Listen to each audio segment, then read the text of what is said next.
ایک شخص حزم بن ابی کعب نے رسول اللہ صلی اللہ علیہ وسلم کی خدمت میں آ کر عرض کیا، یا رسول اللہ، فلاں شخص معاذ بن جبل لمبی نمازیں پڑھاتے ہیں، اس لیے میں جماعت کی نماز میں شریک نہیں ہو سکتا، کیونکہ میں دن بھر اونٹ چرانے کی وجہ سے رات کو تھک کر چکنا چور ہو جاتا ہوں اور طویل قرات سننے کی طاقت نہیں رکھتا۔ ابو مسعود راوی کہتے ہیں کہ اس دن سے زیادہ میں نے کبھی رسول اللہ صلی اللہ علیہ وسلم کو وعظ کے دوران اتنا غضبناک نہیں دیکھا۔ آپ صلی اللہ علیہ وسلم نے فرمایا، اے لوگوں، تم ایسی شدت اختیار کر کے لوگوں کو دین سے نفرت دلانے لگے ہو، سن لو، جو شخص لوگوں کو نماز پڑھائے تو وہ ہلکی پڑھائے، کیونکہ ان میں بیمار، کمزور اور حاجت والے سبھی قسم کے لوگ ہوتے ہیں۔ صحیح بخاری حدیث 90۔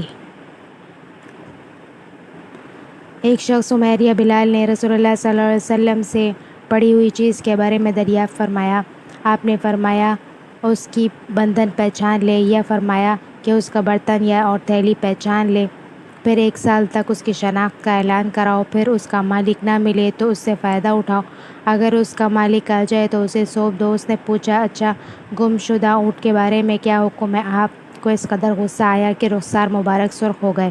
یہ سن کر آپ صلی اللہ علیہ وسلم نے فرمایا، تجھے اونٹ سے کیا واسطہ؟ اس کے ساتھ خود اس کی مشق ہے، اس کے پاؤں کی سم ہے، وہ خود پانی پر پہنچے گا اور خود پی لے گا اور خود درخت پر چرے گا، لہٰذا اسے چھوڑ دو یہاں تک کہ اس کا مالک مل جائے۔ اس نے کہا کہ اچھا، گم شدہ بکری کے بارے میں کیا ارشاد ہے؟ آپ نے فرمایا، وہ تیری ہے یا تیرے بھائی کی، ورنہ بھیڑیے کی غذا ہے۔ صحیح بخاری حدیث 91۔ آپ صلی اللہ علیہ وسلم فرماتے تھے کہ اللہ علم کو اس طرح نہیں اٹھائے گا کہ اس کو بندوں سے چھین لے، بلکہ وہ پختہ کار علماء کو موت دے کر علم کو اٹھائے گا، حتیٰ کہ جب کوئی عالم باقی نہیں رہے گا تو لوگ جاہلوں کو سردار بنا لیں گے، ان سے سوالات کیے جائیں گے اور وہ بغیر علم کے جواب دیں گے، اس لیے خود بھی گمراہ ہوں گے اور لوگوں کو بھی گمراہ کریں گے۔ صحیح بخاری حدیث 100۔ میں نے حضرت علی رضی اللہ عنہ کو فرماتے ہوئے سنا کہ رسول اللہ صلی اللہ علیہ وسلم نے فرمایا کہ مجھ پر جھوٹ مت بولو، کیونکہ جو مجھ پر جھوٹ باندھے وہ دوزخ میں داخل ہو۔ صحیح بخاری حدیث 106۔ حضرت ابو ہریرہ رضی اللہ عنہ سے روایت ہے کہ رسول اللہ صلی اللہ علیہ وسلم نے فرمایا کہ اپنی اولاد کا میرے نام کے اوپر نام رکھو، مگر میری کنیت اختیار نہ کرو، اور جس شخص نے مجھے خواب میں دیکھا تو بلا شبہ اس نے مجھے دیکھا، کیونکہ شیطان میری صورت میں نہیں آ سکتا، اور جو شخص مجھ پر جان بوجھ کر جھوٹ بولے وہ دوزخ میں اپنا ٹھکانہ تلاش کرے۔ صحیح بخاری حدیث 110۔ ایک رات نبی صلی اللہ علیہ وسلم نے بیدار ہوتے ہی فرمایا کہ سبحان اللہ، آج کی رات کس قدر فتنے اتارے گئے ہیں اور کتنے ہی خزانے بھی کھولے گئے ہیں، ان حجروں والیوں کو جگاؤ، کیونکہ بہت سی عورتیں جو دنیا میں باریک کپڑا پہننے والی ہیں وہ آخرت میں ننگی ہوں گی۔ صحیح بخاری حدیث 115۔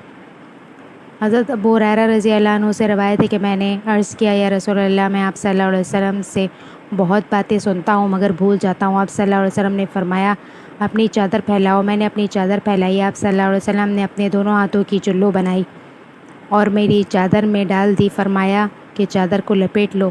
میں نے چادر کو اپنے بدن پر لپیٹ لیا، پھر اس کے بعد میں کوئی چیز نہیں بھولا۔ صحیح بخاری حدیث 119۔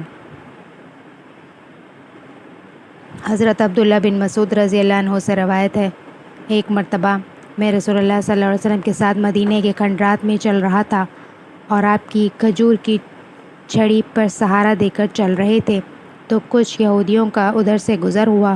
ان میں سے ایک نے دوسرے سے کہا کہ آپ سے روح کے بارے میں کچھ پوچھو۔ ان میں سے کسی نے کہا، مت پوچھو، ایسا نہ ہو کہ وہ کوئی ایسی بات کہہ دیں جو تمہیں ناگوار ہو، مگر ان میں سے بعض نے کہا کہ ہم ضرور پوچھیں گے۔ پھر ایک شخص نے کھڑے ہو کر کہا، اے ابو القاسم، روح کیا چیز ہے؟ آپ صلی اللہ علیہ وسلم نے خاموشی اختیار فرمائی۔ میں نے دل میں کہا کہ آپ پر وحی آ رہی ہے، اس لیے میں کھڑا ہو گیا۔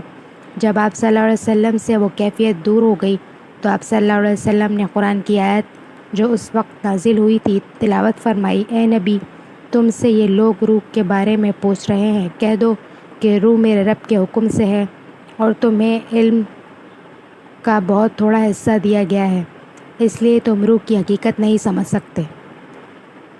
صحیح بخاری 125۔